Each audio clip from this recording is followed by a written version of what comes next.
नमस्कार दोस्तों, एक नई लर्निंग के साथ हाजिर हूँ और आज की इस स्टॉक स्पेसिफिक लर्निंग में इस कंपनी विशेष को लेकर चर्चा करेंगे, उसके बिजनेस मॉडल को जानने की कोशिश करेंगे, उनके फाइनेंशियल परफॉर्मेंस को अवलोकन करेंगे।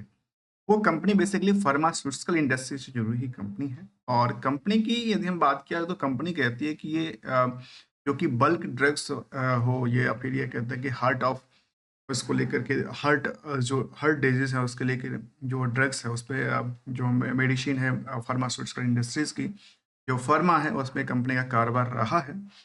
इसका कंपनी की यदि हम बात करें गुजरात बेस्ड कंपनी है और कंपनी की यदि हम ज़िक्र भी करें तो कंपनी कहती है गुजरात थेमिश बायोसिस्ट लिमिटेड की बात कहती है और ये कंपनी की यदि आप देखा है तो आर&डी हो या फिर प्रोडक्शंस में जो प्रोडक्ट जो कंपनी बनाती है उसको लेकर जिक्र कर दे जहाँ पे चाहे वो अलग-अलग प्रोडक्ट हैं, 2 तरह की प्रोडक्ट इनके पास अवेलेबल है। बाकी जो यदि हम मार्केट की रेंज में देखेंगे, तो यहाँ पे देखा गया कि स्टॉक में कुछ रैली क्रिएट करती देखी गई थी, रिसेंटली की हम बात करें तो। यहाँ पे रिसेंटली यदि हम इनको लेते हैं इस पोज़ीशन के आस-पास, तो यहाँ से इन्होंने अभी सपोर्ट नहीं लिया, सपोर्ट से नीचे घिसक चुका था। और यहाँ पे देखा जाए अभी प्राइस ज़ोन को, तो प्राइस ज़ोन में भी नहीं आ रही है। तो ऐसा कह सकते हैं कि यहाँ पे यदि हम इनकी लास्ट 52 वीक के डेटा के अवलोकन करके देखें, तो नियर कह सकते हैं कि अभी उसी प्राइस के आसपास आके अटकी पड़ी है, जो पहले 1 साल पहले की प्राइस हुआ करता। क्या मार्केट यहाँ से बाउंस बैक क्रिएट करेगी? ऐसा अवलोकन किया जा सकता है या नहीं? चलिए जानने की कोशिश करेंगे। इस कंपनी को लेकर क्या इंटरेस्ट जो निवेशकों का है वो लगातार बन सकता है।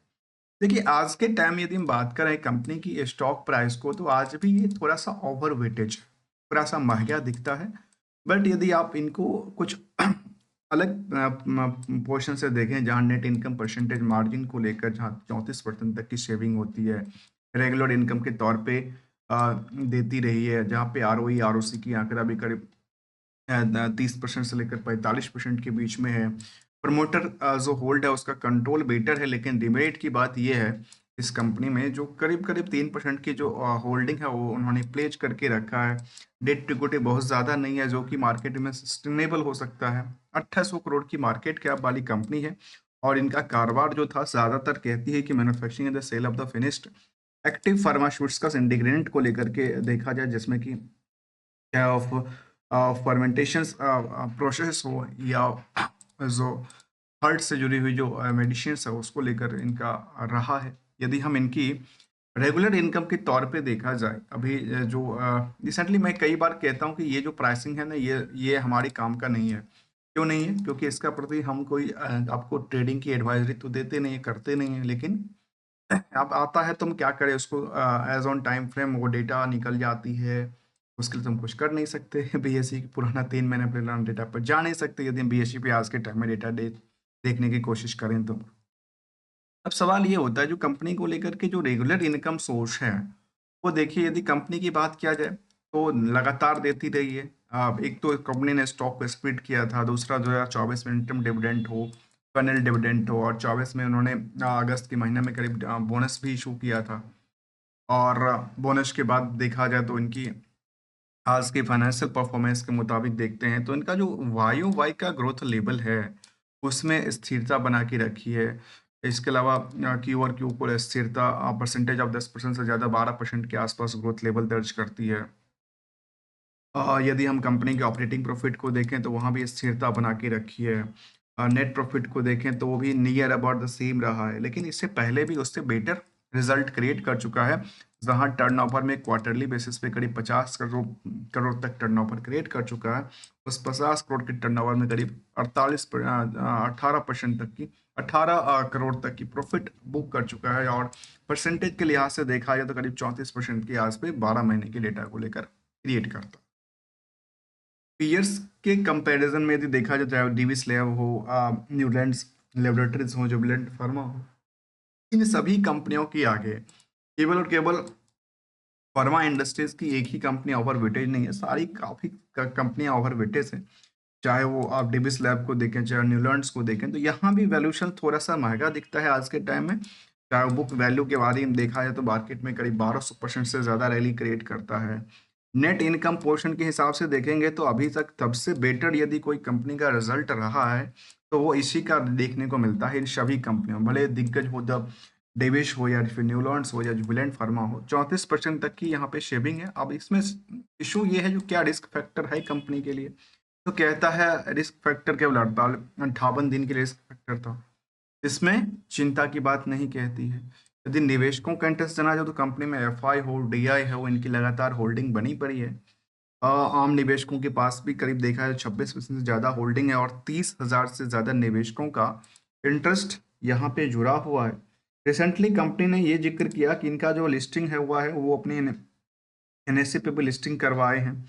और ये हमने रिसेंटली 21 फरवरी की बात होगी जब कंपनी ने अपनी लिस्टिंग करवाई। साथ में यदि इनकी रिसेंटली यदि हम उनको देखें, इन्वेस्टर प्रेजेंटेशन को देखें, तो जिक्र करता है कि Q3 के मुताबिक जो इनका परफॉर्मेंस था रिवेन्यू पॉइंट ऑफ व्यू से, वहाँ पे कहती है पर नंबर की बात कहती है, परसेंटेज में गोलमाल की बात है। लेकिन यदि इबिटास की बात करें तो 49% से लेकर के आजकल 47% की बात है। तो वहीं प्रॉफिट आफ्टर टैक्स में यदि मार्जिन की बात करें तो 32% के आसपास रही है। यदि कंपनी की फाइनेंशियल हाईलाइट की तरफ देखा जाए तो वाई वाई के बेसिस पे टोटल इनकम फ्रॉम ऑपरेशन से करीब 2% की उछाल आती है। तो ओवरऑल यदि देखा जाए तो प्रॉफिट आफ्टर टैक्स में मार्जिन की बात करती करीब 73 बेसिस पॉइंट की ही चर्चा रही है, जबकि 9 मंथ वाले डेटा में भी वाई वाई में गिरावट रही। एक जरा आपने स्थिरता कायम करते हुए दिखाते हैं तो दूसरी जगह आपने थोड़ा सा आपकी सेंटिमेंट बिगड़ा हुआ दिखता है। यदि कंपनी की बात किया जाए तो कंपनी में जो है उन्होंने बैलेंस शीट 30 सितंबर तक का अपडेट दिया था की फैक्टर की जिक्र करती है जहाँ पे, और अल्मोंग्स इंडियाज फ्यू जो कि फर्मेंटेशंस बेस हैं जहाँ पे इंटरमीडिएट मैन्युफैक्चरिंग के कामकाज हैं उसको लेकर कहती कंपनी कहती है स्ट्रॉन्ग एंड द निश product portfolio growing at the fast पेश की बात कहते हैं जहाँ पे चाहे वो रिफा मशीन्स हो या फिर रिफावेंस ओ एश और ओ की जिक्र करता है जो कि फार्मा इंडस्ट्री से जुड़ी चीज़ें हैं। यदि हम state of art manufacturing facility की बात करें जो कि वाफी में इसका फैक्ट्रीज हैं, वहाँ पे इन्होंने अपने जिक्र किया इनका। यदि फ्यूचर हेड की बात करने की कोशिश करेंगे लेकिन ऐसा कोई भी इन्होंने फ्यूचरिस्टिक्स बात यहाँ पे शामिल नहीं किया कि आखिर आगे कितने समय में क्या करने की उम्मीद पे चलती देखी जा सकती है। जहाँ पे इनकी यदि आप बीएससी की डेटाबेस को देखते हैं तो डिमांड जो रही है पिछले 1 साल से लेकर के 10 सालों के बीच में, सोचिए 10% से लेकर के करीब करीब नियरली 6,800% तक इनकी स्टॉक में डिमांड रही है। और डिमांड के साथ साथ केवल इतना ही नहीं, यदि हम इनको कंपेयर करते हैं सेंसेक्स के पॉइंट ऑफ व्यू से या फिर इंडेक्सेशन पॉइंट जो कि health sector indexation point of view से, तो वहाँ भी बेटर रिजल्ट क्रिएट किया है। फिलहाल एक टाइम में फ्रेम में यदि देखा जाए तो यहाँ पे भी थोड़ा बहुत उछलता कूदता देखा गया है। और इसमें हमने देखा कि यहाँ पे आकर के उन्होंने सपोर्ट लेवल लिया, क्योंकि जब जो इस सपोर्ट के बाद यदि हम इनकी रिसेंटली बॉटम की बात करें तो वो उससे ऊपर की लेवल पे स्थिरता कायम करती देखी गई थी। तो ये थोड़ा सा हमने समझने की कोशिश किया और कुछ सवाल होती है अक्सर जो टारगेट क्या है, एसएल क्या है, मैं इसमें ज़्यादा नहीं पढ़ता लेकिन एक गोल्डन रूल को लेकर जरूर डिस्कस करता हूँ। जो आखिर गोल्डन रूल कहता है यदि कोई अच्छी प्रोडक्ट है जिसकी फंडामेंटल जो कारोबार है और जिनका बेस बेटर है, फ्यूचरिस्टिक्स बेटर है, उसमें आपकी जो वैल्यूशन है वो कल की डेट में मिलेगा। अदरवाइज जो है कैपिटल नुकसान होने का ज़्यादा चिंता होती है, तो इसीलिए उसको एसएल करना जरूरी हो जाता है। तो कंपनी में यहाँ पे देखा जाए तो कंपनी में रिस्क फैक्टर बहुत ज़्यादा नहीं कहती है, केवल कुछ चीज़ों को लेकर रिस्क फैक्टर रहा, बाकी जिनके पीछे जो चीज़ें रही लगातार हाइलाइट्स, जो एक्सपेक्टेशन है रिवार्ड को लेकर वो काफ़ी तेज रहा है कंपेरिजन टू जिसको पिछले कुछ सालों के डेटाबेस को देखेंगे तो एक लगातार जो है मार्केट में एक जो जिस तरह पर रैली आई थी 2024 में, वो रैली लगातार लाइफ टाइम हाई की तरफ देखने को मिल रहा है। उसके बाद देखा जा सकता है कि लाइफ टाइम हाई से करीब करीब अभी बहुत ज़्यादा नहीं 30% के आसपास गिरावट जिक्र करती है। यदि एग्जैक्टली परसेंटेज की बात करें तो 400 के स्टॉक प्राइस वाली स्टॉक आजकल यदि 250 के आसपास मिल रही है तो वो जिक्र करता है 30% के आसपास। आप आंकड़ा देख सकते हैं इसको समझने के लिए।